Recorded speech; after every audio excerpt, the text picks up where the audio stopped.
Avant de démarrer, vous écoutez un épisode enregistré précédemment sous le podcast Allez vas-y. Nous avons donc conservé l'introduction et l'ensemble du montage d'origine. Rendez-vous chaque vendredi pour retrouver un épisode inédit du podcast Tout un sport. Et il arrive devant moi et il me dit bonjour, je m'appelle Guy Noès, mais bonjour.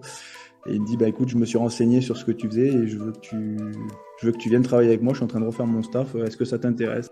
Et donc j'en ai parlé directement avec le manager, je savais qu'il était ouvert à ça. C'est un mec qui est quand même beaucoup à l'écoute. Et donc je lui ai dit écoute, moi Christophe, si on veut travailler ensemble, regarde, il y a un tas de choses que je veux faire, ça voilà, et il y a un tas de choses que je ne veux plus. Et je crois que ça lui a plu en fait, de savoir où j'allais, de savoir ce qui me plaisait pas, et que c'était clair dans ma tête. Bonjour et bienvenue sur le podcast Allez vas-y. Allez vas-y, c'est le podcast qui met en lumière les personnes qui passent à l'action. Qu'ils soient entrepreneurs ou entrepreneureux, sportifs ou sportifs de haut niveau, bénévoles ou engagés pour une bonne cause, l'objectif est de vous faire découvrir des parcours de personnes qui ont décidé d'agir pour donner du sens à leur vie. Pour cette deuxième saison, nous avons envie de tester une nouveauté. Et ce n'est pas sur ce podcast que nous allons nous empêcher d'agir. L'idée est de mettre en avant les sportifs et sportives en vue des JO de Paris 2024 qui approchent et pour montrer à quel point ils ou elles ont beaucoup à nous apprendre. Donc chaque vendredi, vous allez retrouver un épisode d'un ou d'une sportive, même si la discipline n'est pas olympique. L'objectif étant de valoriser le sport en général et notamment des sports moins mis en avant dans les médias. La nouveauté, c'est qu'un mercredi sur deux, vous allez retrouver les épisodes concernant des entrepreneurs et entrepreneureux, bénévoles ou des personnes engagées. Donc certaines semaines, ça ne sera pas un, mais deux épisodes du podcast. Allez, vas-y. En écoutant avec Grégory Marquet, qui est avant tout préparateur physique pour le haut niveau, mais il va nous expliquer aussi plein de choses qu'il fait aussi à côté, mais toujours en lien avec le sport. Et avant de démarrer, c'est devenu une tradition un peu sur le podcast. On va démarrer par le portrait chinois.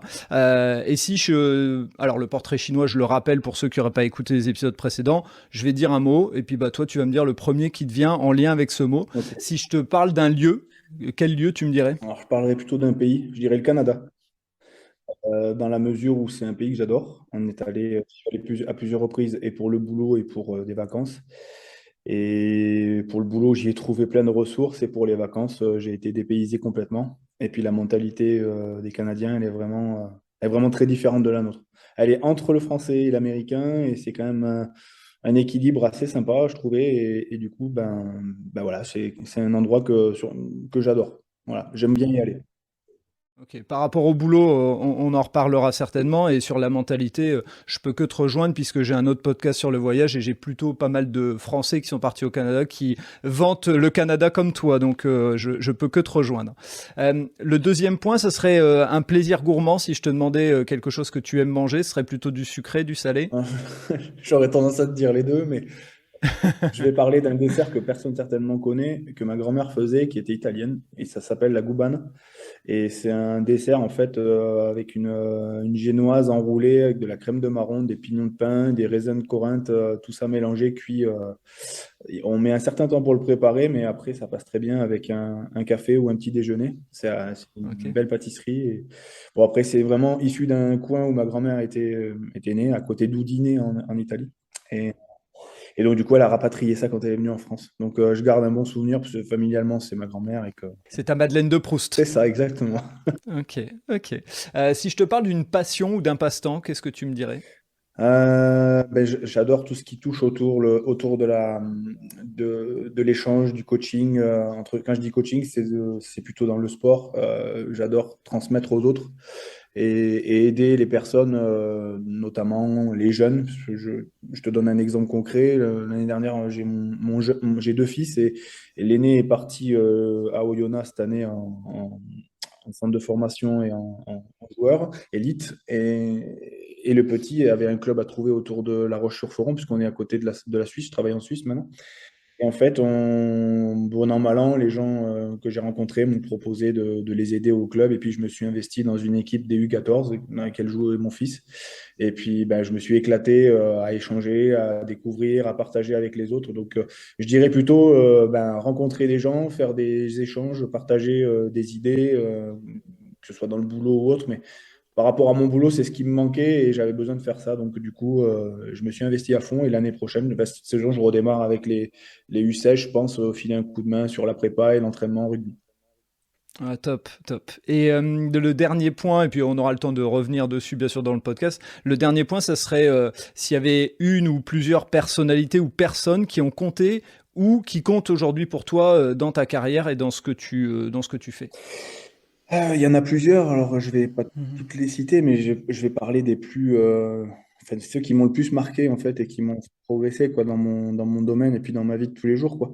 Ben, mon premier boss qui était Francis Fernandez dans le foot à l'époque, parce que je travaillais dans le foot au niveau de la Fédé et au niveau du département, qui m'a vraiment appris beaucoup de choses dans le domaine de l'entraînement, notamment au niveau du foot. Et puis, bon an, mal an, j'avais mes connaissances en prépa et je les ai un peu aiguisées en passant mon master à Toulouse. Et Mhm. puis, dans la foulée, j'ai rencontré d'autres personnes. Quand j'ai commencé à vraiment être dans le cœur du problème de l'entraînement, j'ai fait du sport de combat pendant quelques années et j'ai un prof qui m'a beaucoup marqué, qui s'appelle Laurent Bonzomme, qui est dans un petit club dans l'Ariège, en fait, à Saint-Giron, mais enfin, qui a une façon de faire les choses, qui a des résultats chaque année avec des jeunes et les moins jeunes, au niveau national et international. Et il a une façon, une pédagogie et une vision de l'entraînement enfin, qui était assez novatrice et qui l'est toujours, je pense. Donc, lui, à chaque fois qu'il voit des choses nouvelles, ben, on en discute et ça compte beaucoup pour moi. Et puis après, je rentrerai le vif du sujet, ça sera avec les entraîneurs que j'ai côtoyés. Ben, quand j'étais au Stade Toulousain, il y avait une personne qui s'appelait Guy Novès et enfin, qui m'a vachement influencé, qui a pesé beaucoup dans ma carrière. Ça a été compliqué à certains moments, mais voilà, c'était quelqu'un qui a vachement compté dans le développement dans mon boulot dans les relations humaines aussi. Parce que j'ai compris pas mal de choses avec lui. Après, j'ai rencontré une personne qui s'appelle Christophe Furios, qui était à Castres. Alors, bah, j'ai appris des choses sur moi-même, là, on va dire. Il m'a influencé, mais sur des connaissances plus sur moi-même, un peu moins sur le boulot, mais sur moi-même. Ouais. Donc, j'ai poussé mes limites, mais on en reparlera un peu plus tard certainement dans le podcast. Et puis après, dernièrement, écoute, j'ai des personnes avec lesquelles je travaille. Je peux pas tous les citer, mais qui sont importantes et qui influencent pas mal mes choix, mes décisions. Après, je vais te parler de ma famille, évidemment, parce que j'ai une femme et mes deux enfants et les échanges que j'ai avec eux ben, influencent aussi mes trajectoires, on va dire, de vie et de carrière. Ouais. Merci pour tous les éléments et puis les personnes avec qui tu travailles au moment où on diffusera le podcast, on n'hésitera pas à les citer, à les taguer. Donc maintenant, bah, je vais te laisser la parole pour nous parler de ton parcours. Juste avant de te laisser la parole, moi, ce qui m'a intéressé quand je suis rentré en contact avec toi, c'est que il y a un parcours de préparateur physique. Alors des fois, j'en ai vu certains qui ont toujours fait dans le même sport. Toi, ce que j'ai bien aimé, c'est que déjà, tu as touché à plusieurs sports et que sur la fin, je vois un intérêt pour des neurosciences, la cognition, etc. Et je trouve que c'est peut-être des choses sur lesquelles on a besoin encore d'expliquer un petit peu. Alors on va pas faire un cours scientifique, mais au moins si vers la fin, quand on parlera de ce sujet, si tu peux vulgariser, bah, je pense que ça peut aider certaines personnes à mieux comprendre. Et puis, pour être très honnête avec toi, j'adore le sport et j'ai toujours eu une curiosité sur comment on maîtrise une préparation physique. Est-ce que à un moment on vient taper dedans en début de saison pour qu'on soit sûr qu'en fin de saison, et justement comme chaque être humain est différent, bah, comment on s'adapte et tout. Donc tout ça, tu vas nous le raconter. Donc je te On laisse va essayer. après cette intro très longue, je te laisse la parole et nous expliquer bah, d'où tu viens et par où tu as commencé ton parcours qui t'a amené aujourd'hui à être préparateur physique de haut niveau. Ok, alors du coup, ben, moi je suis Grégory, j'ai 46 ans, deux enfants, et je suis marié depuis pas mal de temps, depuis 18 ans. Et donc j'ai un parcours un peu atypique parce que j'ai commencé par le sport évidemment, assez jeune. J'ai fait un sport-études et j'étais issu de la filière de centre de formation, mais en foot à l'époque avec Mhm. le Nîmes Olympique. J'ai joué à un niveau régional la plupart du temps, mais à un niveau national quand j'étais un peu plus jeune, mais ça n'a pas duré très longtemps.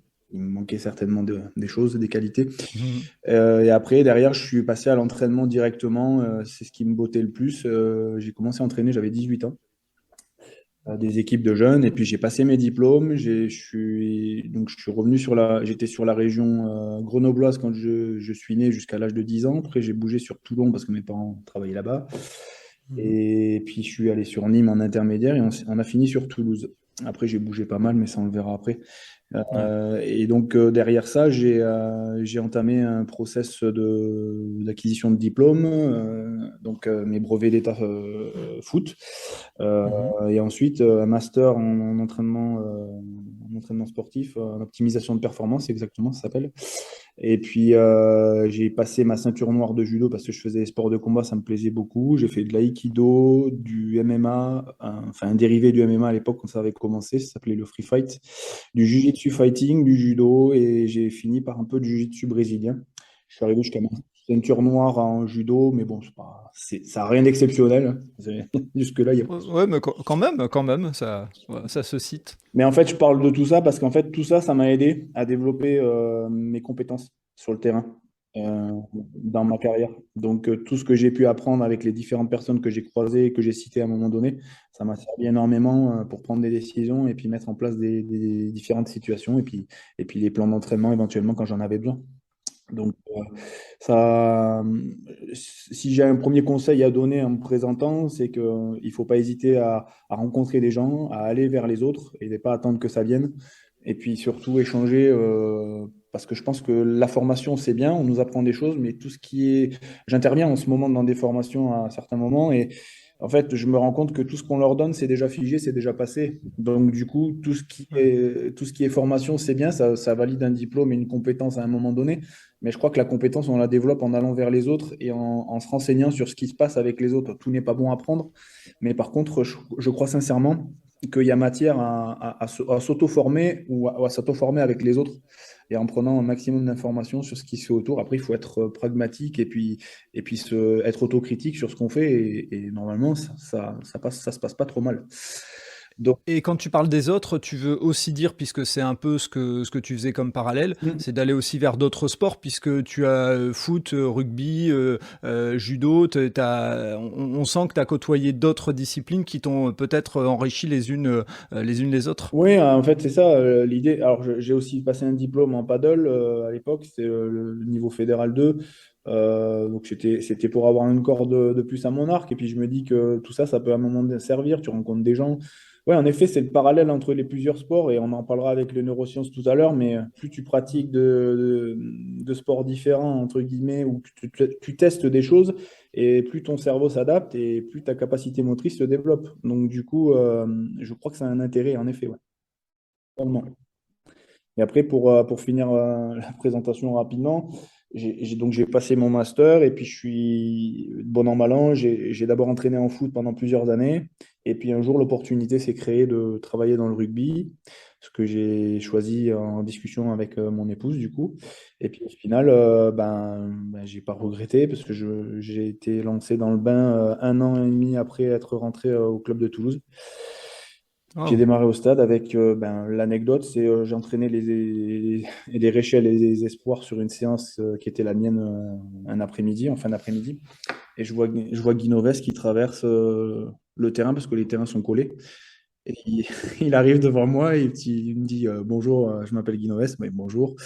Et il me dit bah écoute, je me suis renseigné sur ce que tu faisais et je veux que tu viennes travailler avec moi. Je suis en train de refaire mon staff. Est-ce que ça t'intéresse? Alors là, forcément, bah, tu dis bah oui tout de suite.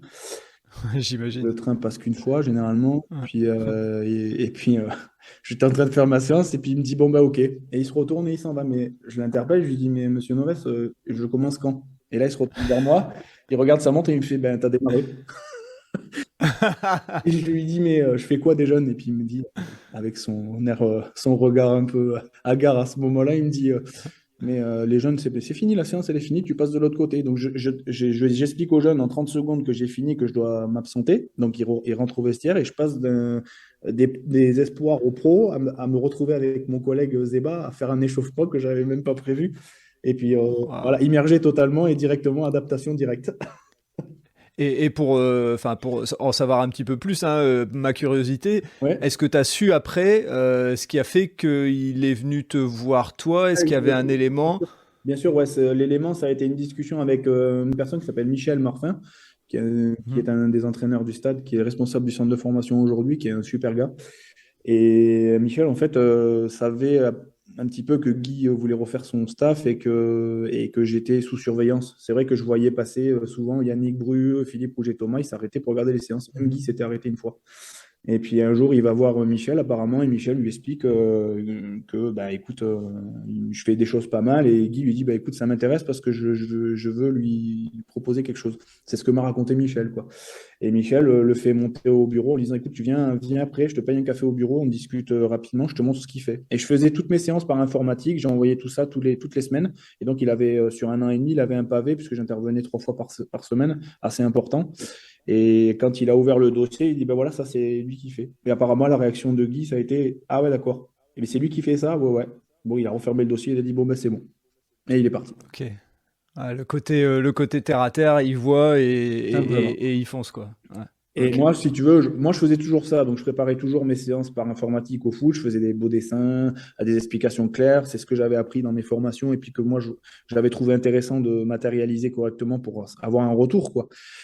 Et puis finalement, ben, ça m'a servi, quoi.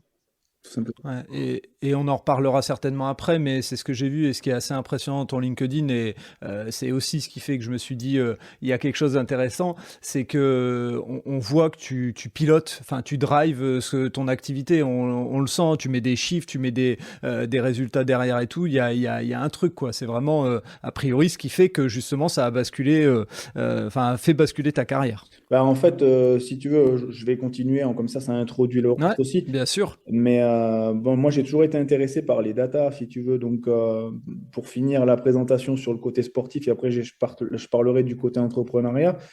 Mhm. Ça va couler dans le sens. Je travaillais déjà avec mes fichiers Excel à l'époque, mes datas, et puis j'observais. On avait créé avec un de mes associés dans mon entreprise actuelle, dont je parlerai après. On avait créé un gros fichier Excel pour suivre tous les joueurs à l'époque sur tous les critères qu'on pouvait observer, qu'on avait besoin de voir. Donc ça allait des temps de jeu, les séances de muscu, le tonnage, ce genre de choses-là qui à l'époque étaient pris en compte. Et puis on avait essayé d'aller un peu plus précisément. L'entrée des GPS se faisait, donc on avait fait une macro Excel pour importer des fichiers GPS et les mettre dans des tableaux pour qu'on puisse analyser ça conjointement avec le reste, tout ça sur des Excel. Donc c'était des fichiers qui faisaient 60 pages, des Oh 60 punaise. onglets qui étaient tous liés, donc ça pesait assez lourd quand même. Et je te parle de ça, c'était en 2000. J'ai commencé ça en 2008 pour mon master parce qu'il me fallait quelque chose. Et puis finalement, je l'ai démocratisé. Et j'ai dit à mon collègue, mais chiche, allez, on fait un truc. Et puis pourquoi pas après en faire quelque chose, quoi. Donc, on a travaillé pas mal de temps avec ça. Ça m'a aidé dans toute ma carrière d'ailleurs, puisque après le stade, donc, bah, j'ai pris la décision de partir en 2016 parce que la présidence, ça n'allait pas forcément dans le sens dans lequel moi je voyais évoluer les choses. Guy était parti. Ça se passait très bien avec Hugo Mola à l'époque, mais moins bien avec certains de mes collègues. Moi, je suis assez entier et j'aime bien travailler en cohésion et en échange. Mais quand je vois que les gens bah, essayent de s'approprier ou de se vendre, alors que c'est pas forcément une réalité à ce moment-là, bon, bah, écoute, tu te dis, bah, j'ai plus rien à faire là, quoi. Donc, Ouais. j'ai postulé à des endroits. J'ai eu une ouverture sur Castres avec Christophe. Et là, pareil, l'opportunité s'est faite assez vite. Parce que l'anecdote, c'est qu'il m'appelle, il reçoit mon CV. En fait, d'abord, il reçoit mon CV par Internet. 20 minutes après, j'ai une réponse qui me dit, ça m'intéresse, oui, je veux refaire mon staff PP et potentiellement, on va s'appeler la semaine prochaine. Il m'appelle, on discute une demi-heure. Et là, j'ai été assez clair, tu vois, ça c'est une indication aussi, je pense, qui peut être intéressante. C'est les expériences qui m'ont été faites, qui ont été à Toulouse m'ont servi pour ça. Pas pour négocier financièrement, mais pour parler de ce que je voulais plus avoir dans mon métier. Je savais ce que je voulais, ça c'était clair dans ma tête, mais je savais très bien ce que je voulais plus, subir. Et donc, j'en ai parlé directement avec le manager, je savais qu'il était ouvert à ça. Donc, c'est un mec qui est quand même beaucoup à l'écoute. Et donc, je lui ai dit, écoute-moi, Christophe, si on doit travailler ensemble, voilà, il y a un tas de choses que je veux faire, ça, voilà, et il y a un tas de choses que je ne veux plus. Et je crois que ça lui a plu, en fait. de savoir où j'allais, de savoir ce qui me plaisait pas et que c'était clair dans ma tête. Et donc, du coup, il me dit, ben écoute, je dois avoir d'autres personnes, j'ai 5 mecs à voir, mais je te rappellerai dans quelques temps. Et en fait, il m'a rappelé 4 jours après. C'était un dimanche. Et il me dit, écoute, c'est bon, j'ai tranché, je veux travailler avec toi. Bon, bah, ok, bon, bah, on négocie le bout de gras. Ça a été très rapide, hein. Ça a duré la Ouais. négociation 5 minutes. Donc, Ok. Et bon travail. tu me dis si je me trompe, mais Christophe Furios, c'est l'entraîneur actuel Et de l'UBB, l'UBB, c'est ça? c'est ça. Ouais, et si je me trompe pas non plus, et je mettrai les notes dans les, enfin, le lien dans les notes du podcast, il a écrit un livre sur le management avec ses expériences de rugby. C'est ça, tout à Ouais, fait. voilà. Et Il a c'est écrit. quelqu'un de très direct, ça. Ouais, c'est assez cash, ouais, aussi. Guy, il était à sa façon, Noves, mais Christophe l'est à sa façon aussi. C'est des personnes avec lesquelles j'ai toujours des contacts et enfin, je veux dire, voilà, c'est des personnes que j'apprécie, mais c'est des gens qui savent être très directs. Et puis, l'avantage de ces gars-là, c'est que quand tu as un problème, si tu montes les voir pour en parler, du moment que tu le fais avec eux en direct, ils apprécient énormément parce que je pense que c'est des gens qui apprécient la franchise et puis l'honnêteté. Et je pense, hein, après, il faudra lui demander hein, si tu as l'occasion un jour, mais je crois qu'il a apprécié ma franchise là, à plusieurs reprises. Et puis après, bon, je m'investissais quand il me demandait, et puis je bossais avec mes collègues, et on avait vraiment une bonne entente à Castres. C'était vraiment plaisant.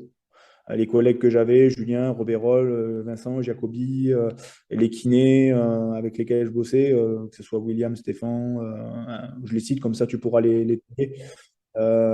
Qui c'est qu'il y avait? Il y avait Jonathan, Suino, Sébastien, Nieto qui est parti à l'UBB aussi. Et puis mon collègue ostéo, mon ami Pascal Rouanet.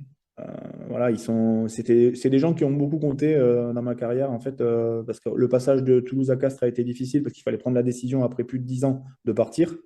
Et c'est jamais simple quand on se retrouve dans une nouvelle structure. Et puis franchement, le lien, il a été vraiment super, quoi. Et tu me dis si je me trompe, mais Castres avait plutôt l'image d'un club très familial, petit club Ouais, c'est qui ça. a su performer. C'est choquant un peu quand tu arrives parce que finalement, Toulouse, tu n'as pas cette image familiale.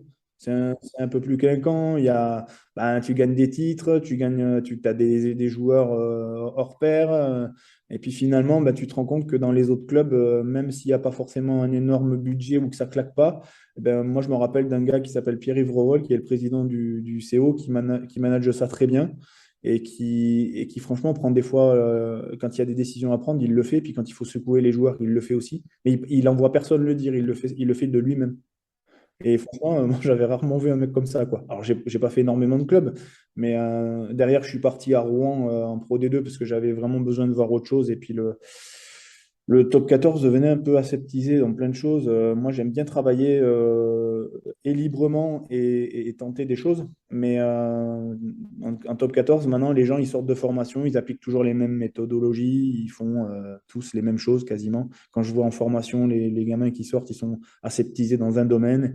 Et en fait, je pense que ils sortent de la discipline et ils en occultent le rugby, quoi.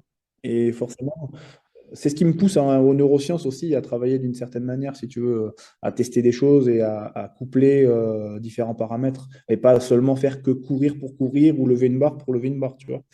Et aujourd'hui, en fait, voilà, le club de Rouen, pour ça, m'a appris beaucoup de choses aussi sur moi, qu'on était capable de gérer une performance sans avoir énormément de matériel et qu'il ne fallait pas des salles flambant neuves pour avoir des performances. Euh, Ça, c'est une réalité. Tu peux faire des choses avec pas beaucoup de matériel, mais par contre, il faut des gens pour suivre, quoi. Et c'est ce qui manquait dans le projet. Et puis après, bon, les choses ont fait que le président n'était pas connecté avec le haut niveau. Il ne savait pas réellement ce qu'il y avait à mettre en place. Et donc, j'ai préféré démissionner au bout d'un an en leur expliquant que bon, voilà, je voulais reprendre ma liberté parce que le projet n'allait pas dans le sens que je voulais et que me maintenir chaque année au dernier moment, sur le dernier match, ça ne m'intéressait pas, quoi. Et que le développement d'un club, ça passait par des investissements, évidemment. Mais il n'y avait pas besoin de beaucoup investir, mais par contre, il fallait être pragmatique et puis évoluer avec la tendance, quoi. Et ce qui n'était pas le cas. Ok, ils avaient pas de vision stratégique, Non, c'était... il n'y en avait aucune. Si, ok, la seule vision ok. qu'ils avaient, ce qu'ils te disaient, c'est que ouais, on va monter dans 3 ans en top 14. Donc, quand j'ai entendu ça la première fois, j'ai dit, bon, je vais rien dire, mais il va falloir arrêter de se mentir, quoi. Et puis après, j'en ai parlé avec les personnes à l'intérieur. Et puis bon, les joueurs te font des comptes rendus assez clairs sur ce qui se passe quand tu les as tous en audit. Et puis, bon, tu te rends compte que bah, ça va pas être si facile que ça. Donc, tu mets les choses en place. Tu termines avec la saison, tu n'as quasiment pas de blessés de l'année, ou très peu, avec pas beaucoup de matos. Mais par contre, voilà, je suivais, comme je te disais tout à l'heure, des datas, des GPS. Voilà, j'ai donc monté moi mon entreprise pour faire le lien avec ça, des datas, il y a quelques années en arrière, parce que ça m'intéressait de développer quelque chose hors Excel et de rentrer dans une interface web. Il y avait des choses qui existaient, mais elles étaient déjà pas mal, mais elles étaient très compliquées à manœuvrer et elles étaient difficiles c'était énergivore. Donc, du coup, j'ai rencontré une personne qui s'appelle Maxime Rosito, qui travaille pour nous en développement et qui est quelqu'un qui est super, qui a su faire l'interface simple avec peu de clics, trouver les informations rapidement. La société, elle s'appelle Excellence Training and Science et en fait, on a monté une plateforme de suivi qui s'appelle Safe Perform. Et dedans, on peut y mettre ce qu'on veut, on peut customiser nos paramètres, et ils sont analysés statistiquement par une personne qui bosse avec nous. Et puis l'idée, c'est d'arriver à développer le projet. Voilà, quand on a lancé le projet avec la partie neurosciences qu'on voulait inclure dedans, on a gagné un prix, en fait, Ah, bien, bravo. avec la BPI France. Et puis on a gagné 40 000 euros pour faire nos études de marché, nos études de faisabilité et tout ce genre de choses. Donc on a été lauréat, en fait. Et ça avait du sens. Donc du coup, on s'est dit, si on a un prix, c'est que ça quand même doit avoir du sens. Et Bien sûr, on bien a, sûr. on a traîné un peu en route parce que j'avais pas la force de frappe pour faire tout ça. Et donc, on a développé petitement et on a lancé l'aventure réellement l'année dernière, quoi, gentiment. Après, c'est pas mon activité principale. Ouais. Avant de rentrer dans ces éléments et ce que je disais justement, s'intéresser un peu aux neurosciences, moi je voudrais juste revenir un petit peu sur ton parcours de préparateur physique dans les deux grands clubs dans lesquels tu as travaillé, le Stade Toulousain et le Castres Olympique, parce que tu l'as passé assez vite, mais il faut quand même dire que au moment où tu es préparateur physique, le Stade Toulousain c'est une machine à gagner, donc dis-moi si je me trompe, mais 3 titres de champion de France, Ben, c'est ça, ouais, on a fait ouais. titre de champion de France, 2008, Champion d'Europe. on a fait 2008 champion de France, 2010 champion d'Europe, 2011 champion de France, 2012 champion de France. Et avec Castres, ben écoute, j'arrive en l'année 2016-2017, on se qualifie pour les quarts de finale et franchement, je pense qu'on doit au moins être en demi. On perd à Toulon, mais ça a été dur pour Toulon, a priori, ce qu'on avait eu comme retour. Et puis l'année d'après, on est champion à nouveau. Ouais. Et puis inattendu en plus, hein, si je me, Ouais. enfin entre guillemets inattendu par, Pour nous, peut-être pas non. par vous. Ouais. Pour vous, non, bien sûr. Mais oui, c'était inattendu pour la presse et puis c'est ce qui a été magique. Moi, en fait, j'ai vécu des moments. En fait, dans ma carrière, la chance que j'ai eue, franchement, parce que je peux parler de chance au sens du terme, vraiment pas boulot, quoi, mais j'ai de la chance d'être là, en fait. Et quand tu passes 10 années à Toulouse et que tu fais que des phases finales, chaque année, tu es en phase finale. Et à Castres, on a été en phase finale chaque année, sauf la dernière année où on se fait sortir par Toulon avant le quart de finale, en fait, et on finit septième. Mais jusqu'alors, j'avais joué que des phases finales, au minimum quart demi, voire finale, et gagné les finales, quoi, avec l'équipe, avec le groupe avec lequel on était, quoi. Alors quand je dis jeu, c'est pas moi, hein. Évidemment, c'est l'ensemble, c'est le collectif, mais j'ai eu la chance d'être là et de participer à tout ça, donc on en a plein les yeux. Et puis ce qui est magique, c'est qu'on fait profiter nos familles, quoi. Donc mes enfants étaient petits quand 2008 était là, c'était ma première année, ça c'était vraiment un moment d'émotion important parce que c'était la première année que je bossais avec les pros. Et on est champion. Donc, du coup, ben, voilà. En 2009, on se fait sortir en demi. On se fait taper un peu sur les doigts, mais on est en demi en Coupe d'Europe et en championnat. Donc, en 2010, ben, rebelote. On perd en demi en championnat et on est champion d'Europe.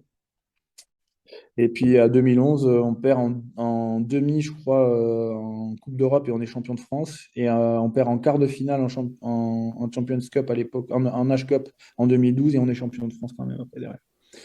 Ouais, donc une vraie machine à gagner. Et donc ma question, moi, par rapport à ton métier de préparateur physique, ce que les gens qui s'intéressent un peu moins peut-être au sport ne savent pas, c'est que toi, ton travail, il commence avant la saison. C'est-à-dire que toi, tu arrives, tu es un des, entre guillemets, un des premiers contacts avec des joueurs qui souvent pendant les vacances, on fait un entretien physique, mais t'es celui qui va les faire souffrir pour que ils soient performants. Et comment ça se passe justement? Moi, j'ai toujours été curieux de ça.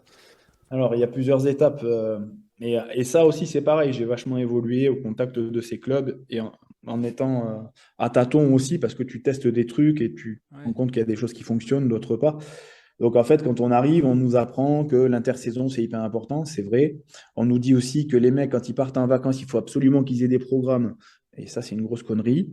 Alors qu'ils aient des programmes sur la pré-reprise, une dizaine de jours, 15 jours avant, je comprends quand ils ont eu 5 semaines de coupure. Mais il ne faut pas oublier que la majorité de ces gars-là, ils ont 11 mois de compétition dans la raquette et que le corps, il a subi d'énormes traumas, il a subi de la pression physique, mentale, et qu'il y a une fatigue qui est là. Et que même s'ils finissent la saison en pleine bourre, la fatigue, elle est là. Et qu'il y a une décompression totale qui se fait une fois que tu as fini ton championnat. Donc, quand tu accordes 4 semaines, c'est déjà très court. Quand tu es à 5, tu es mieux. Et quand tu arrives à avoir 6 semaines, je trouve que c'est un bon équilibre. Mais c'est que mon avis, tout le monde ne le partage pas. Mais c'est retour d'expérience là aussi, tu vois. Parce que je pense que quand tu redémarres avec des organismes qui sont plus frais et tu as l'occasion de pouvoir faire autre chose dans ta prépa. Alors que quand tu es condensé tout le temps sur 4 semaines, là, tu dois aller à l'essentiel et puis après, ça rattaque direct avec les matchs amicaux et le championnat. Donc, c'est assez compliqué. Voilà, il faut au moins 5 6 semaines pour être bien. Je pense que c'est l'idéal. Après, voilà, plus tu as du temps, mieux c'est évidemment. Mais donc, la première charge de travail, c'est de pouvoir faire des programmations en fonction des besoins de chacun. Alors là, tu fais plus des groupes de niveau ou des choses comme ça, ou vraiment des programmes individuels s'il y a vraiment un axe précis à faire pendant les vacances. Mais il ne faut pas que ça soit trop dur non plus. Ça ne sert à rien d'arriver prêt comme un avion à la prépa qui va te conditionner normalement. Donc, surtout quand tu as du temps. Alors, quand tu n'as pas de temps, c'est un peu moins vrai. Mais quand tu as du temps, si tu as 8 semaines pour te préparer, ça ne sert à rien d'arriver affûté comme un avion au bout de 4 semaines. Parce que les 8 semaines que tu vas faire, elles vont plutôt avoir un effet positif, mais à la fin, tu vas être plus fatigué qu'autre chose en théorie. Donc, du coup, il faut accepter le fait que ben, tu arrives pas forcément en super forme, mais un minimum de forme. Et après, les mecs prennent le rythme progressivement. Et puis, normalement, ça se passe bien, quoi. Après, dans la saison pure et dure, là, ben, il faut pas taper très fort d'entrée. C'est ce que j'ai appris avec le temps, c'est que la première semaine, il faut y aller de façon modérée, progressive, surtout au début. Les deux, trois premières séances, elles sont importantes à bien calibrer. Et puis, tu peux commencer à charger vers la fin de semaine gentiment pour pouvoir attaquer ta semaine suivante, la faire. Ok. Et ce qu'il faut préciser aussi dans le rugby, c'est que comme il y a des postes vraiment très spécifiques et très différents, je suppose que tu dois avoir, enfin, il y a une adaptation très marquée aussi. Je dirais que quand on a des gros gaillards qui font 120 kilos et d'autres qui sont des coureurs très fins mais costauds, tu dois les travailler, enfin les préparer autrement. Alors, ça s'appelle ben, l'individualisation, quoi. Alors, les staffs sont pas forcément toujours suffisants pour faire ce genre de choses. Et il y a une chose qu'on avait fait très bien à Toulouse, qui marchait super bien, c'était on était par groupe, on s'était répartis les joueurs par groupe. On avait entre 10 et 15 joueurs suivant les années. Et dans ces joueurs, on distribuait des programmes de musculation individuels qu'on avait tous fait. Après, on se mettait un peu autour de la table pour en discuter des qualités de chacun et des besoins. On faisait nos programmes, on échangeait là-dessus, et puis on mettait en place des cardio associés ou des bonus post-séance. Parce que quand les GPS sont arrivés, on a changé un peu notre fusil d'épaule et on a donné la priorité au rugby, ce qui est le cas toujours aujourd'hui. Mais par contre, on a bonifié un petit peu les choses hors entraînement, post-entraînement, de façon à équilibrer un peu la charge de boulot avec la quantité de courses faites à chaque entraînement, si tu veux. Et l'idée, c'était d'arriver à trouver une calibration de semaine, ce que j'ai pu mieux faire encore à Castres avec les collègues qui s'occupaient du GPS. Enfin, là, c'était vraiment un plaisir. On arrivait à mettre des trucs en place. Chaque semaine, on faisait notre bilan à 3-4 personnes. Et puis, on faisait les vendredis, c'était les hors groupes qui travaillaient. Alors, la semaine se déroulait, c'était super parce qu'on avait une visibilité avec le GPS jour après jour et en live. En live, on pouvait dire, lui, il doit faire plus, lui, il doit faire moins, il doit courir tant de temps, à telle intensité, à telle vitesse. Et moi, je faisais mes choses à côté quand les gars étaient hors du coup sur le terrain. On faisait des trucs associés. Et puis, quand on arrivait en fin de semaine, ceux qui n'avaient pas de matchs étaient complétés en fin de semaine. Et là, on individualisait de plus en plus les choses en fonction des qualités de chacun. Donc, des fois, on arrivait le vendredi à avoir des mini-groupes ou même des séances solo où je prenais les gars sur un axe précis qu'ils avaient besoin de travailler et qui n'était pas forcément en adéquation avec le groupe d'à côté. Et donc, du coup, je sortais ce gars du groupe, je le faisais travailler sur des axes de vitesse ou sur des axes de résistance, entre guillemets, ou de, comment on appelle ça, du cardio, ce qu'ils appellent du conditioning maintenant. Et puis on essayait d'aller au plus fin possible en fonction de chacun, quoi. Et franchement, à Castres, on était assez bien lotis parce qu'on n'avait pas de blessés, quoi. Ou très peu en tout cas. Et le peu de blessés qu'on avait, c'était pas des grosses blessures, quoi. Voilà. C'était des lésions musculaires peu importantes ou des problèmes d'épaule, mais on n'a pas eu de gros arrêts, quoi, si tu veux. Ouais, c'est la preuve du résultat de ce que tu faisais, de ce que tu produisais, enfin, ou le groupe produisait. Et Ouais, voilà, la chance que j'avais, c'était l'échange qu'on avait entre nous, prépa, et qui faisait qu'on allait tous dans la même direction et qu'on s'échangeait les données pour être le plus efficace possible. On n'était pas toujours d'accord sur tout, mais on arrivait à trouver toujours le compromis qui marchait bien. Et ça, c'était cool. Et dans cette préparation, est-ce que c'est à ce moment-là que tu as déjà aussi tâté le côté découverte? Et je ne sais pas si c'était séparé, mais on voit que dans les préparations, souvent on emmène dans les différents sports les joueurs faire d'autres sports, dans d'autres lieux, pour justement aider à travailler le cerveau autrement et à en même temps créer de la cohésion d'équipe, bien sûr. Mais est-ce que c'est là où tu as commencé à dire, tiens, en leur faisant faire d'autres choses, je vois qu'ils se développent et qu'ils sont plus performants? Ben, en fait, ça, je l'ai vu assez rapidement quand j'ai commencé à entraîner. En fait, je me suis rendu compte au bout de quelques années, alors très peu de temps après, que, on pouvait donner de la complexité aux exercices en y mettant des tâches visuelles, des tâches sonores, des tâches cognitives, et en fonction de la distribution de ces tâches, rejoindre ben, des plans de jeu, par exemple. Euh, des plots de couleurs qu'on lève, qui correspondent à une action de jeu. Les gaz doivent se placer en conséquence. Aller chercher une contrainte en fonction du plot, montrer une direction et partir à l'opposé, tu vois, ce genre de choses-là, c'est des trucs tout bêtes. Mais au fur et à mesure, j'ai agrémenté ça pour arriver à me retrouver dans des situations où j'arrivais à mettre du combat, parce que ça, c'est une partie importante. Et en pré-saison, elle compte énormément. On n'est pas tous d'accord sur ça, mais je crois que c'est vraiment important. Il y a un garçon qui s'appelle Pierre Bégon qui travaille là-dessus. Je crois que les clubs ont enfin compris ça et lui, il est consultant. Donc j'ai vu qu'il travaillait avec Pau, qu'il travaille avec plusieurs équipes. Et aujourd'hui, ben, je crois que c'est incontournable quoi, cette préparation au combat parce que le combat, c'est une partie importante de beaucoup de postes au rugby. Et tu peux pas la galvauder. Et même en pré-saison, même si tu fais beaucoup de courses pour compenser l'effet cardio du combat, ça remplace pas le combat. Et donc, du coup, je crois sincèrement que le mix du combat, de la course et puis du cognitif dans une préparation de pré-saison, elle est hyper importante. Et si tu arrives à mettre ça en place, je crois que tu es gagnant sur plein de points. Ça ne veut pas dire que tu vas démarrer ta saison comme un avion, mais les gars vont s'adapter. Et si tu continues ton travail après dans ce sens-là, je crois que les gars s'adaptent assez vite et que tu as des résultats assez probants. Et à plusieurs reprises, tu as dit que bah, les gens n'étaient pas forcément toujours d'accord. Ça veut dire que aujourd'hui, il y a encore, malgré ce que tu expliques avec les datas, plusieurs courants et avec des préparateurs physiques qui font certaines choses, d'autres qui en font d'autres. Et enfin, est-ce qu'il y a une tendance qui va vers une homogénéité de la préparation physique, ou ça reste encore, il y a beaucoup de courants différents et chacun décide, entre guillemets, c'est l'entraîneur qui va dire moi je préfère cette méthode ou cette méthode? Ben, ça va dépendre de ton manager, déjà. Si ton manager, il te dit, ben, le rugby, c'est moi et la prépa, c'est toi et on ne se parle pas, bon, ben voilà, tu vas être déjà dans une impasse et tu vas pas pouvoir travailler en relation avec l'activité, ou en tout cas, très peu. Et là, c'est vraiment... le mieux, c'est d'avoir une préparation quand même un peu associée, voire intégrée, tu vois, où tu dis, ben voilà, le rugby reste une dominante, mais on peut quand même le moduler. Et on peut y mettre des éléments de combat, on peut y mettre. Voilà, ça, c'est des choses que je faisais à Toulouse à un moment donné, quand on m'avait donné la possibilité de le faire. C'était Hugo Mola qui m'avait donné la possibilité de faire ça. Guy me l'avait laissé, mais c'était pour des petits groupes hors groupe. Puis après, on avait commencé à mettre ça en place pour la globalité du groupe avec Hugo. C'était sympa. Et ça s'est démocratisé encore plus avec Castres. J'avais des collègues qui me faisaient confiance là-dessus. Et on avait bien étayé ça en pré-saison. On s'était mis d'accord pour trouver les points de rencontre entre le combat et la course pour que ça soit coïncident.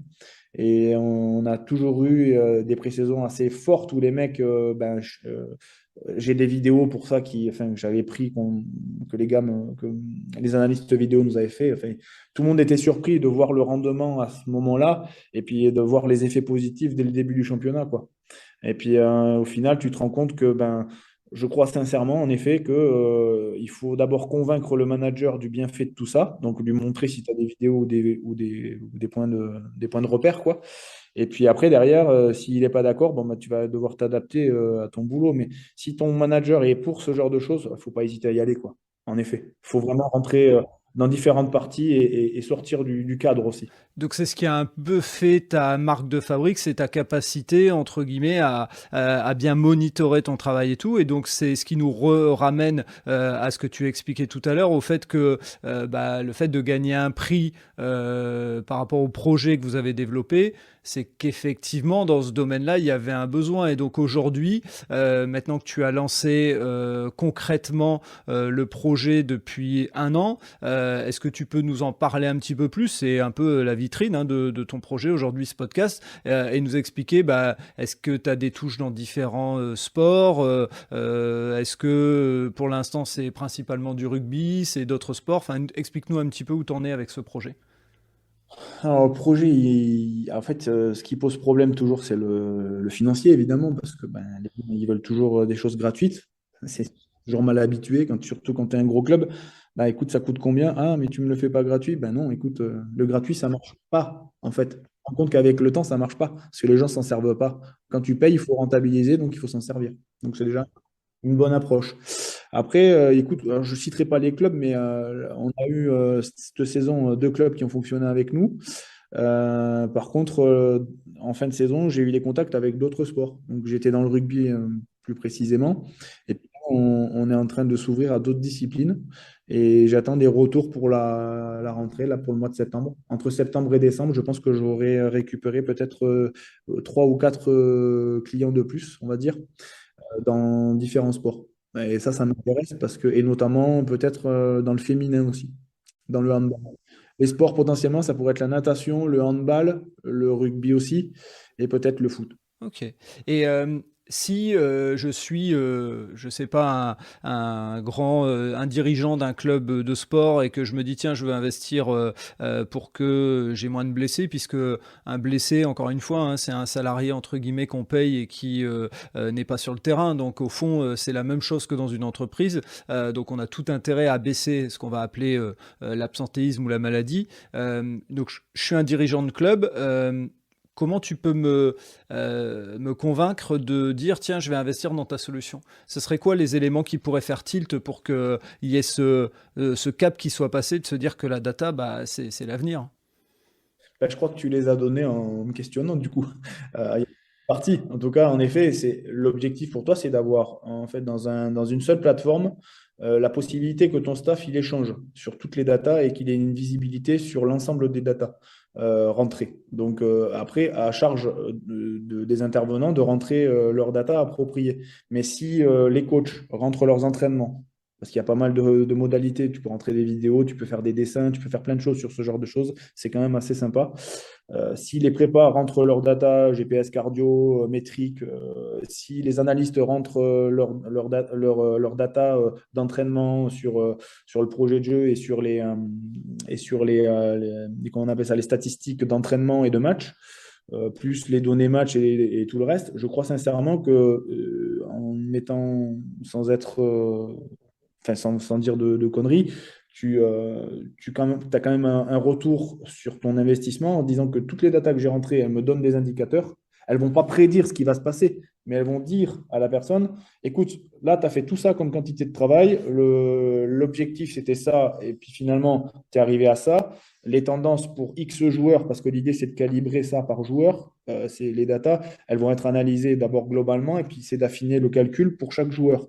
Et la tendance pour chaque joueur, eh ben, elle va te donner, un peu comme sur FIFA, tu sais, dire, ben voilà, le gars, il est à 93% atteint sur l'objectif. Par contre, la tendance, elle est plutôt aujourd'hui dans le vert, dans l'orange, dans le rouge, parce que ce type de data qui lui correspond à lui, elles sont plutôt à observer. Et donc, en fait, l'idée, c'est de créer des discussions permanentes entre le staff et les joueurs pour pouvoir prendre les meilleures décisions et avec des retours d'informations qui soient assez clairs, que ce soit des courbes ou des valeurs ou des tableaux ou des histogrammes, ce que tu veux mettre en place. Mais l'idée, c'est que quand tu regardes la plateforme, quand tu as tout rentré, il faut le rentrer rapidement pour pas que ça soit énergivore. Ça, c'est fait.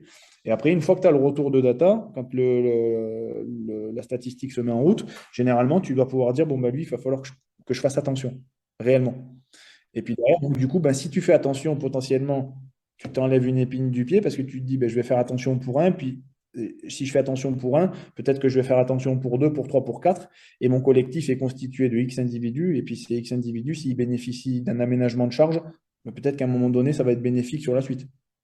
Et donc, du coup, ben, si tu as 30 joueurs sur 30 à l'entraînement au lieu d'en avoir 15 sur 30, comme c'est le cas dans certains clubs, ben, je crois que ça vaut le coup d'investir. Après, ce qui fait peur aux analystes et aux data scientists, parce que j'en ai eu plusieurs au téléphone, c'est que ça, c'est leur job, en fait, de faire des données, des data et tout ça. Et ils ont l'impression, en fait, que tu leur voles leur travail. Mais tu leur voles rien du tout. C'est juste que tu leur mets à disposition un outil hors Excel qui permet d'aller vite, de se connecter rapidement et de ressortir vite fait les données. Après, c'est à eux de les interpréter. Ils les interprètent comme ils veulent. Ouais, Et c'est eux qui donnent les c'est informations. un agrégateur et eux, ils sont là pour analyser, en fait. Tout à fait. Tout à fait. Et après, leur expertise, c'est de dire, bon, ben voilà, j'ai ces datas-là, je veux analyser. En fait, ils doivent nous donner les datas que eux veulent analyser. Et nous, on les met dans la plateforme. C'est leur boulot, ça. Tu vois? Et le problème, c'est qu'ils ont l'impression que tu vas leur voler leur boulot. Ouais, c'est des fois ce qui fait que certains produits se vendent pas. Ma question, c'est là, tu as parlé de un moment de natation. Ça veut dire que puisque si on prend en cible les JO de Paris 2024, il y a beaucoup de sports plutôt individuels, mais le hand, par exemple, y entre et d'autres sports aussi. Mais une fédération, parce que là, ce sera plus une fédération qu'un sportif tout seul, parce que ces sports individuels qui sont aux JO n'ont pas suffisamment les moyens. Mais une fédération peut te contacter aujourd'hui pour dire je veux mieux suivre mes différents sportifs dans tous les clubs où ils sont. Après, l'intérêt pour les fédés et pour les clubs, parce que ça aussi, les gens ne le voient pas à l'ouverture, mais la fédé prend un outil comme ça. Ils le distribuent dans tous les clubs, ou en tout cas, ils ont l'accès, ils donnent l'accès aux clubs de pouvoir consulter ce qu'ils font quand ils sont en fédération. Et la fédé peut consulter ce que les clubs font pour leurs joueurs attitrés en club. Et donc, du coup, il y a un échange permanent et il n'y a pas besoin de s'appeler forcément pour dire, ben voilà, il a fait ci, il a fait là. Ils ont un compte rendu automatique quand ils se connectent. Donc, du coup, en live, quand les données sont rentrées, le prépa de la Fédé et le prépa du club peut observer les variations de performance. Ouais, c'est clair, c'est un vrai avantage et Ah, je, il me semble, ouais. je pense qu'en fait, une des difficultés qu'on a en France, on est souvent pointé du doigt sur le manque de professionnalisme dans le sport, etc., et le manque de moyens. Et aujourd'hui, enfin, moi, je vois ton projet comme étant un moyen de passer un cap. Par contre, je pense que comme il y a des gens plutôt anciens dans les fédérations, etc., ils n'ont pas encore passé le cap des datas. Enfin, voilà, c'est mon analyse et c'est à mon humble échelle, mais je pense qu'il y a un peu de ça. Il y a après aussi le pouvoir de décision, parce que quand tu te fies à des datas, quand tu es ou manager ou encadrant ou autre, tu as toujours peur que la data aille pas dans ton sens. Et en fait, ça peut t'enlever un pouvoir de. Mais en fait, le pouvoir de décision, ça ne te l'enlève pas.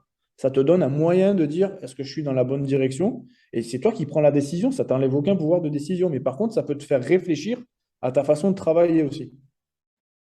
Ça peut interpeller. Après, voilà, alors les mentalités, heureusement, elles évoluent. Et je pense que les outils comme ça, maintenant, ils vont se développer. Mais quand j'ai eu l'idée en 2008 de faire ce projet, je l'avais déjà bien dans ma tête, il était déjà bien clair. Et puis, je n'ai fait que, j'ai eu de cesse de le développer pendant toutes ces années pour arriver à un outil qui soit le plus facile à utiliser et le plus conceptuel possible avec les staffs, quoi. Et que chacun puisse s'y retrouver là-dedans.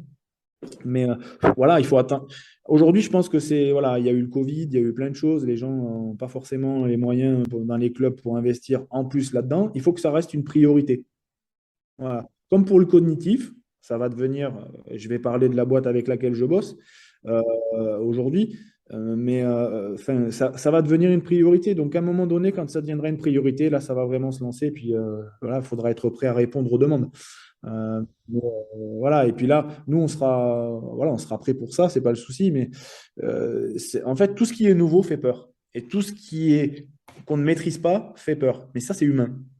Et je vois aujourd'hui dans les neurosciences, moi, si tu veux, aujourd'hui, je travaille dans une boîte qui s'appelle Neurovision Consulting à Genève, en Suisse. Et cette boîte, en fait, depuis 2016, on est en rapport. Et puis, bon, en sortant de Rouen en 2020, ben, écoute, j'ai eu une proposition qui était assez claire avec un projet qui tenait bien la route. Et donc, j'ai dit, allez, il est temps pour moi de faire autre chose et de prendre du temps à réfléchir sur cet axe-là que je n'ai pas suffisamment développé. Et puis, ça ne m'empêche pas de continuer à réfléchir sur la préparation parce que mon idée, en fait, c'était d'associer le cognitif comme un moyen de pouvoir contrôler l'état de fraîcheur de la personne. J'avais commencé en fait à faire un doctorat là-dessus, mais j'ai malheureusement pas fini quand je suis parti à Castres, parce que bah, Christophe voulait que je sois à 100% et j'avais pas de temps dédié pour ça. Donc j'ai dû abandonner. J'étais sur ma première publication quand j'ai abandonné et j'ai pas pu la faire. C'est un peu ça, c'est un regret pour moi. Mais les choses que j'avais vues, c'est qu'en fait, le cognitif, donc le cerveau, c'est la base, c'est la boîte noire de ton fonctionnement. Donc quand ton cerveau il est fatigué ou qu'il a un rendement, je vais imager un peu, quand il a un rendement un peu moins bon, potentiellement, l'influx nerveux se propage moins bien et la réaction musculaire est moins bonne. Et donc, du coup, à terme, ça peut provoquer soit des dysfonctionnements moteurs, soit des blessures musculaires ou tendineuses. Et on avait trouvé des outils, notamment le NeuroTracker qui vient du Canada, donc c'est pour ça que je parlais du Canada en amont, euh, avec lequel je bosse depuis 2010, qui permet d'identifier quand le gars est pas bien sur la concentration et sur l'analyse visuelle, ben, à partir d'un certain pourcentage, à quel moment je peux dire, bon, ben là, il faut que je fasse gaffe. Et donc là, pour moi, ça remplace tous ces wellness, ces questionnaires. Ceux qui vont m'écouter, ils vont dire, ah, c'est un vieux con, il est nul, il comprend rien, c'est la mouvance, machin. Mais les wellness, c'est hyper subjectif. Et le subjectif, à un moment donné, je vais te dire une chose avec l'expérience, c'est que quand tu arrives à partir du mois de février-mars et que tu commences à te préparer pour les phases finales, il n'y a plus personne qui a mal nulle part. Tout le monde dort bien, tout le monde va bien, il n'y a plus de tension, il n'y a plus rien. Donc, alors, il y en a qui jouent le jeu, évidemment, mais il y en a beaucoup qui disent, oh, mais moi, ça va, Alors, c'est bien, tout va bien. je me permets, explique-nous peut-être ce que tu entends par wellness pour que les auditeurs et les auditrices puissent Oui. comprendre. Wellness, c'est un questionnaire de bien-être. En fait, quand tu arrives au club, on te fait répondre à des questions de style est-ce que tu as bien dormi? Combien d'heures tu as dormi? On note ça sur 5 à 10.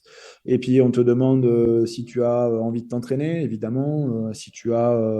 Alors, il peut y avoir une vingtaine de questions, comme il peut y en avoir que 4-5. Mais plus c'est long à remplir, moins les joueurs ils adhèrent. Donc, forcément.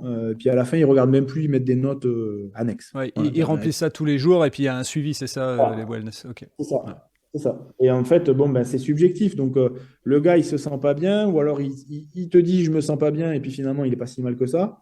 Et puis, dès qu'il s'est chauffé et qu'il a mis un peu de tension musculaire, ça va mieux. Donc, c'est qu'il est simplement pas bien réveillé.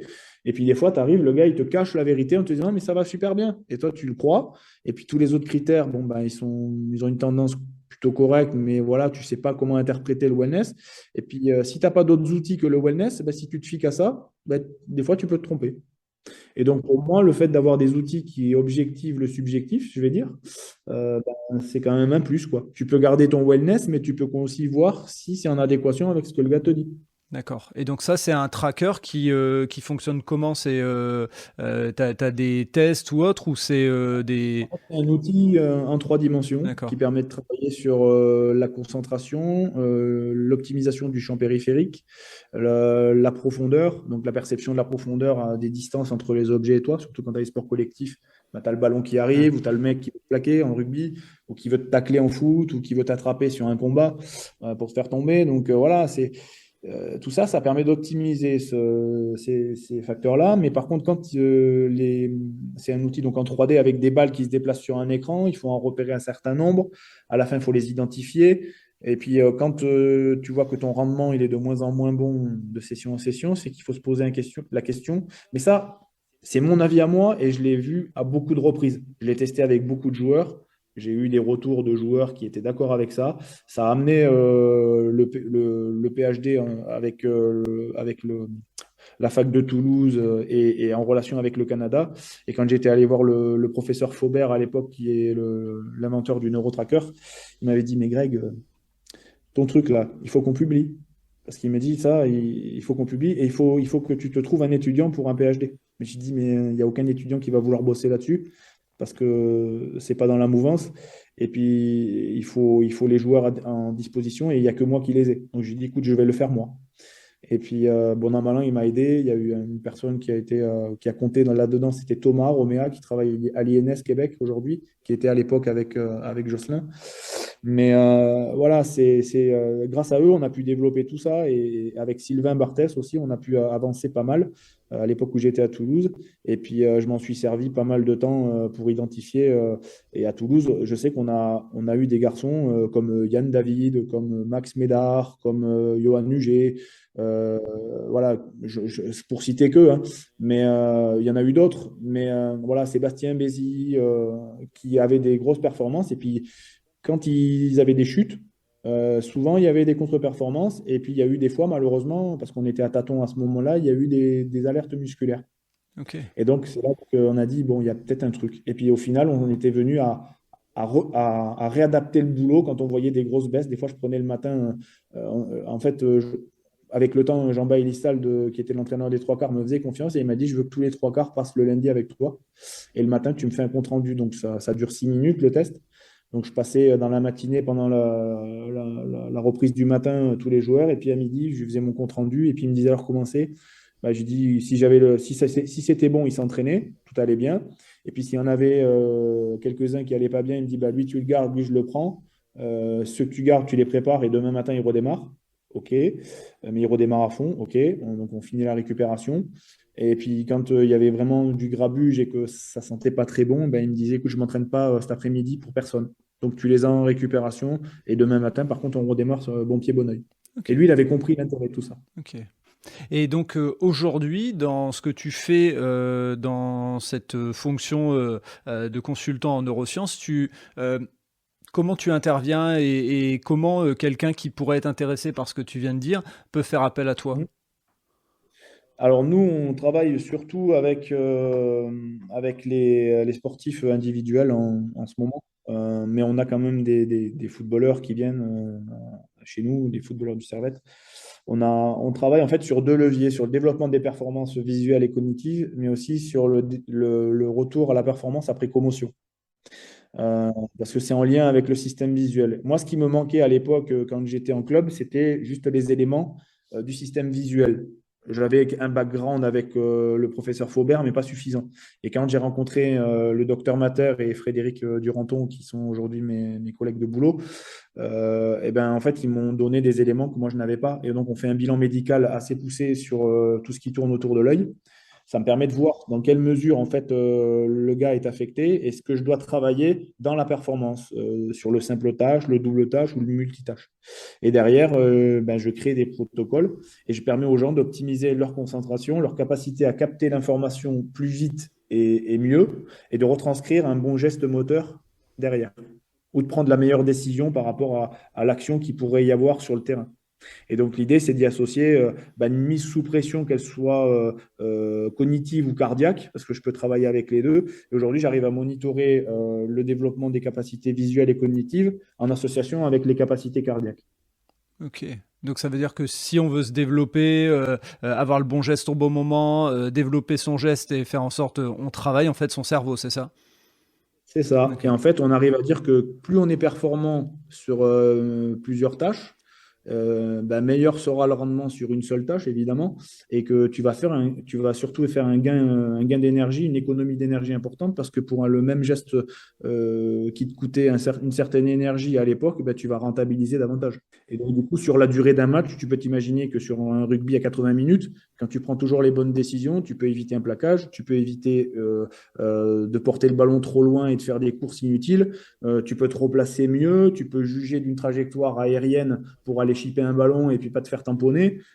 C'est tous ces petits détails-là qui font que sur 80 minutes, quand tu en as fait une, deux, trois, quatre et que tu t'es économisé sur 20 fois, peut-être que tu finis le match un peu mieux. Ouais. Et je dirais que sur en plus un sport individuel, ton impact se verra encore plus dans le sens où dans un sport collectif, c'est noyé dans une performance globale. Dans un sport individuel, celui qui garde la concentration pour faire du tir ou du tir à l'arc, j'en sais rien par exemple, ça se voit tout de suite. C'est tout à fait ça. Et par rapport à ce que tu fais aujourd'hui, est-ce qu'il y a des sports ou des sportifs ou des sportives avec qui tu dis wow, j'aimerais vraiment bien travailler, enfin, je vais pas dire un rêve de gosse, mais en te disant, dans tel sport, j'ai jamais été mettre les mains, et pourtant, je sais que ce que je fais, ça pourrait aider. En fait, j'ai la chance de pouvoir travailler avec plein de sports. D'accord? Donc, du coup, il y a des sports, par exemple, comme l'escrime, où on Hein. a des jeunes qui tirent en championnat d'Europe l'année dernière Mhm. et qui se préparent pour les championnats du monde l'année prochaine, tu vois, en catégorie junior. Et en fait, on a l'aval des entraîneurs parce on a une très bonne relation et je marche avec eux sur justement ces impacts-là. C'est-à-dire que quand je les reçois moi, en milieu de semaine, j'appelle l'entraîneur et je lui dis, écoute, si ça va pas, je l'appelle, je lui dis, écoute Jean-Jacques, il faut absolument faire attention. Je sais pas comment tu le vois toi en ce moment. Et généralement, c'est toujours en adéquation. Il me dit, putain Greg, tu as raison. Je le sens pas bien depuis quelques jours. Et il me dit, écoute, soit je vais l'alléger ce soir, soit il s'entraîne pas. Je vais voir avec lui, mais merci, on va fonctionner comme ça. Et en fait, on a mis une programmation qui était en lien avec leur programmation de semaine pour la partie cognitive et visuelle. Donc moi, je sais quand je peux pousser un peu plus, quand il faut que je fasse des séances light, sans tirer trop sur la corde, pour leur permettre juste d'optimiser un petit peu. Et puis à l'approche des compétitions, soit je ne les vois pas, soit c'est des rounds hyper courts, mais très dynamiques pour mettre en stand-by le système visuel et nerveux. Et l'idée, c'est que ça soit en adéquation, que ce soit plus un support qu'une contrainte. Okay. Voilà. Et l'idée, c'est d'apporter vraiment une plus-value dans leur entraînement. Et franchement, les entraîneurs aujourd'hui, écoute, mis à part qu'on s'entend super bien, ils sont super contents. Et Neurovision marche avec le club dans lequel les gamins sont issus, duquel sont issus, quoi. Et franchement, ça se développe très, très bien. Et on arrive à mettre des programmations annuelles, comme une préparation physique, une programmation neurovisuelle et cognitive. Et pour des sports comme l'escrime où ça se joue au millième de seconde la prise de décision, c'est Une essentiel. anecdote, une anecdote pour le gamin en fait, qui tire en européen. En fait, il m'a dit à un moment donné, Greg, en fait, quand le gars, tu sais, il y a la mouche au bout de l'épée, là, il me dit, en fait, la mouche bouge à peine et j'ai l'impression que je sais où elle va aller et je me déplace en conséquence et j'arrive à contrer parade riposte direct. Waouh. Ouais. Donc, Ça développe cette capacité de concentration et cette perception de la distance. Quand le gars, il bouge sa main, en fait, la mouche, il dit, j'ai l'impression qu'elle arrive déjà sur moi. Et donc, j'anticipe, je fais ma parade riposte et derrière, je marque le point. Il me dit, j'en suis là aujourd'hui. ok. Donc, juste une question. Je suis la fédération française d'escrime. Je peux faire un package, je peux venir te voir pour récupérer, pour avoir le logiciel pour les datas et travailler avec toi sur les neurosciences. On peut faire les deux, Ok. Bon, exactement. qu'est-ce qu'on attend pour les JO de 2024? Moi, je veux voir des mecs avec des médailles sur le podium. Donc, voilà. Enfin, Ouais, écoute, après, il y a des tas, il y a certainement des tas de gens farfelus comme moi, parce que moi, je pars du principe que si tu restes cantonné dans un système, tu évolues pas trop. Donc, je me pose toujours la question de savoir ce que je pourrais apporter de plus, indépendamment de la prépa classique. Parce que maintenant, tout le monde sait faire de la préparation physique. Tu lis un bouquin, tu arrives à sortir quelque chose. Maintenant, c'est comment j'optimise la performance et comment je la quantifie le mieux possible. On parle, tu sais, en nutrition, on parle de macronutrition et puis de micronutrition. Là, j'irais plutôt dans le macro-entraînement ou la macro-préparation, c'est le global. Et puis maintenant, c'est de rentrer dans la micro-préparation, quoi, finalement. C'est très clair. C'est très clair. Franchement, voilà, ça fait déjà un moment qu'on parle et je voudrais pas te retenir trop longtemps, mais est-ce qu'il y aurait un truc qu'on n'aurait pas dit dans le podcast et que tu voudrais passer comme message? Mais moi, j'y ai vu plein de messages, plein de choses à retenir et notamment même des parallèles, comme on disait, avec l'entreprise. Enfin, sur l'idée de dire si on forme tout le monde de la même manière, bah, il y a des gens pour qui ça va pas intéresser. Donc, l'individualisation de la préparation du sportif, pour moi, elle est la même en entreprise. Si on fait tout la même chose, ça donnera pas les bons résultats puisque l'individu est de plus en plus présent. Donc ça, c'est déjà des leçons. Mais est-ce qu'il y a d'autres choses sur lesquelles tu aurais aimé parler ou passer un message et dont on n'a pas parlé? Ben, en fait, je pense qu'on a balayé pas mal de choses. Après, ce qu'il ne faut pas oublier, je pense, c'est le côté humain dans la performance. C'est-à-dire que l'athlète ou la personne que tu as, que ce soit dans une entreprise, parce que le club, c'est une entreprise, hein, donc les gens sont payés pour faire une activité. Voilà, sauf qu'on est dans une activité. J'ai un de mes oncles qui bosse avec moi dans l'entreprise qui me dit souvent c'est un monde du spectacle, votre truc. Et il a totalement raison. Il dit, c'est dans une entreprise, mais c'est le monde du folklore et du spectacle, faut pas l'oublier. Donc voilà, et avec des émotions supérieures et puis des fois des exagérations dans un sens comme dans l'autre, des up and down assez importants, quoi, si tu veux. Donc en fait, je crois qu'il faut s'accrocher à ce qu'on croit, à ses rêves. Donc moi, c'est ce que j'ai fait. On m'a souvent dit que ce que je faisais, c'était pas orthodoxe, c'était pas fédération dans le système, ça rentrait pas dans le cadre. Je me suis souvent entendu dire que ce que je faisais, ça allait pas fonctionner, que je savais pas dans quelle direction, ils comprenaient pas la direction que je voulais, dans laquelle je voulais aller. Donc tout ça, ben, à un moment donné, je dis, écoute, ben, vous faites ce que vous voulez. Parce qu'au début, tu prends des claques, hein, puis tu te poses des questions, puis à un moment donné, parce que j'ai consulté quand même pendant quelques temps des gens, des spécialistes de la santé mentale, pour savoir pourquoi on me disait tout ça. Puis finalement, la personne, quand elle vous regarde, Monsieur Marquet, vous êtes totalement normal. C'est juste que vous voyez les choses différemment et que ça rentre pas dans le cadre de tous les autres. Mais par contre, je vous encourage vivement à continuer parce que l'esprit créatif, on en a besoin aujourd'hui. Et on va tellement dans du formatage et de l'abattage unilatéral qu'on a besoin de gens comme vous. Donc, du coup, ben, en sortant de là, on se sent un peu mieux finalement. On se dit, bah, finalement, je vais continuer dans cette voie-là parce qu'à un moment donné, on se pose quand même beaucoup de questions, quoi. Mais on voit que les résultats sont là. Donc, à partir du moment où les résultats sont là, pourquoi tu continuerais pas? Le message, il est là, c'est tu fais des choses, pose-toi des questions. Si ça marche, pose-toi des questions pourquoi ça marche. Et si ça ne marche pas, ce qui ne marche pas, tu essaies de l'aménager. Mais dans la mesure où tu as des résultats, c'est qu'il y a quelque chose qui marche. Et après, autour de toi, tu as des gens qui vont t'influencer positivement ou négativement. Mais il faut croire en ce que tu fais et juste prendre la teneur des éléments qui te sont donnés autour de toi pour pouvoir prendre les bonnes décisions. Et ça, tu y arrives avec le temps parce qu'au départ, tu te stresses, tu te renfermes et puis tu te poses 36 000 questions. Mais finalement, il faut se poser une, deux, trois questions et se dire, voilà, est-ce que je fais bonne route, pourquoi et comment je dois adapter. Et après, à partir de là, quand tu as compris ça, normalement, tu sauras assez rapidement de tes problématiques et tu crées vraiment des choses intéressantes. Et après, j'ai envie de te dire, bah, écoute, ben, maintenant, tu sais, arrivé à 46 ans, bientôt 50, j'ai envie de dire, ben, les gens, ça leur plaît pas, ben, écoute, ben, qu'ils continuent dans leur voie et puis ben, qu'ils restent dans leur système, qu'ils évoluent pas, et puis ben, à un moment donné, tout ça, ça s'arrête. Moi, la chance que j'ai eue, vraiment, c'est de pouvoir bouger, d'avoir une famille, même si ça a été compliqué, qui a bien voulu suivre. Et puis, toutes ces rencontres avec les gens avec lesquels je suis toujours en contact parce que on a vraiment collaboré fortement et ça laisse des traces et des souvenirs. Mais voilà, je suis allé à Castres dernièrement, on m'a invité à un match, tu vois, et puis j'ai passé la soirée avec mes anciens collègues. C'était super, quoi. Les joueurs, c'était super. Voilà, on a passé des bons moments. Et puis, quand tu es champion avec les mecs, forcément, ça laisse des traces. Donc, du coup, voilà, c'est pas parce que tu n'es pas d'accord avec les gens que tu ne peux pas fonctionner. J'ai dit un jour à Yannick Bru, dans le vestiaire, j'ai dit, écoute, moi, tu sais, on n'est pas obligé de s'aimer pour travailler ensemble, mais par contre, on n'a pas le choix, il faut qu'on bosse ensemble.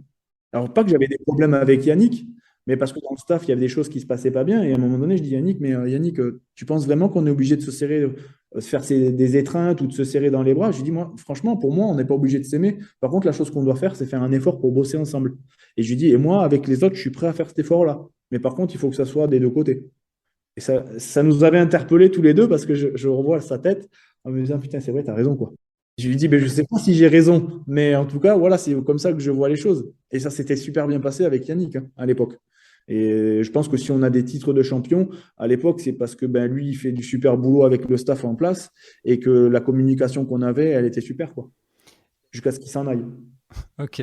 Eh ben, écoute, je pense qu'on va rester là-dessus parce que je trouve que c'est à l'image de ce que tu dis, c'est-à-dire que, et tu l'as dit à plusieurs reprises, on peut ne pas être d'accord, on peut avoir des questions et autres, mais un des éléments de ta carrière qui fait que tout change, c'est qu'il y a une personne qui a regardé ce que tu faisais et a dit je vais tester. Si ça n'avait pas marché, si ça lui avait pas plu, au bout d'un an, bah, il aurait peut-être changé, mais vu les performances que tu as eues dans les clubs dans lesquels tu es passé, la question, elle se pose même pas. Donc, moi, j'invite les fédérations à venir taper à ta porte, surtout celles qui veulent aller chercher des médailles et autres. Et puis, comme a priori, même le président de la République nous a mis des objectifs sur les médailles pour les JO de 2024, c'est le bon moment de venir taper à ta porte, quoi, je pense. Voilà. Bah écoute, s'il veut venir taper à la mienne, il est le bienvenu. Écoute, j'ai pas son adresse personnelle, mais j'hésiterai pas à trouver les moyens de. Ah, je demanderai à Antoine Dupont, il a son adresse. Ah bah oui, en plus. Bah écoute, Grégory, merci. Vraiment, ça a été un plaisir de te recevoir sur ce podcast. Moi, ça m'a éclairé beaucoup Merci. sur les curiosités que j'avais sur la préparation physique. Et tu m'as amené d'autres curiosités sur la partie neurosciences, cognition et tout dans le sport. Donc, je me connais, je vais aller tâtonner tout ça. Et puis, au plaisir d'en rediscuter avec toi. Ben écoute, peut-être à l'occasion d'un prochain podcast, ça sera avec plaisir. En Ok, tout cas, merci beaucoup pour l'invitation et puis merci à tous d'avoir écouté. C'était un peu long, mais merci. merci à toi. Merci d'avoir écouté cet épisode jusqu'au bout. J'espère que vous avez apprécié ce moment. Et si vous voulez en savoir plus, rendez-vous sur les notes du podcast. Si vous avez aimé cet épisode, n'hésitez pas à en parler autour de vous pour donner encore plus de lumière aux actions des invités. Si vous avez envie de suivre Allez Vas-y, abonnez-vous et évaluez le podcast, notamment sur Spotify et Apple Podcast, sur votre plateforme d'écoute préférée. Si vous voulez faire avancer mon travail, laissez un commentaire sur Apple Podcast, ça aide à faire connaître le podcast. Pour ceux qui ne le savent pas encore, j'ai lancé un autre podcast sur le voyage qui s'intitule Loin de chez soi. Il est disponible sur Apple Podcast, Spotify, Deezer et sur les plateformes d'écoute. Je vous donne rendez-vous un mercredi sur 2 pour un podcast Allez Vas-y sur les entrepreneurs et entrepreneureux, les bénévoles et les engagés. Et tous les vendredis pour un épisode consacré aux sportifs et aux sportives. D'ici là, portez-vous bien.